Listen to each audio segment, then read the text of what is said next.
ሰው እኮ ቢያመሽ ቢጨፈር ቢዝናና ሚስቱን በመኪና ሊወስድ ነው። እንደርሳለና በባስ ቢሆን ኧረ በእናትህ ያመልጠናል። እኔ በእናትህ እንደዚህ አይነት ቦታ ይዘኸኝ አትምጣ። እንደዚህ አይነት ቦታ ስመጣ ምን አይነት እከካም ቅንቅናም ባል እንዳገባው ፎካታም ባል እንዳገባው ነው ትዝ የሚለኝ።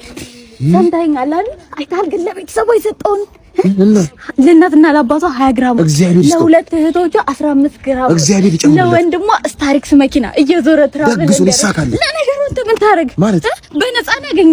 የንቀትን እኮ ቢያንስ ሽማግሌ እንኳን አላክም ለቤተሰቦች። እኔ ብትንገር የተሻለ ነገር ባገኝ ትቼ የተሻለ ነገር እንዴት እንደምታወራው አደ ብርዬ ወደው ሰላም አለለ። ኧረ ሰላም ነው ፓፓ ዊስኪው ሰራልን ዊስኪው ሰራልን ዊስኪው ገዛኸኝ። ምን አይነት ድግስ እንደደገስ አልገባም። ገብተህ ጠጣ። እሺ እሺ ደሳለሽ አይደል?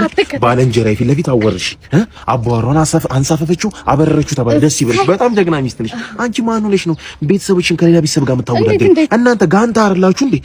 እሱ ለአንድ ወንድሙ አስታሪክ ሰጠ። ለ12 ወንድሞችሽ መኪና ልግዛኔ ለሁለት እህቶቹ 20 ግራም ወርቅ ሰጠ። ለ7 እህቶችሽ 20 ግራም ወርቅ ልስጥ? በምን አባቴ ከየት አምጥቼ? የቤተሰብ ምጣኔ የማታውቁ አባት ማይም እናት ማይም። እናንተ እኮ ከቤት ስትወጡ ከስብሰባ አዳራሽ እንደመለቀጥ ነው ቤታችሁ ኩይሳ። እናንተ ደግሞ ጉንዳኖች ምን ቢሰባለ እንጂ አይደል?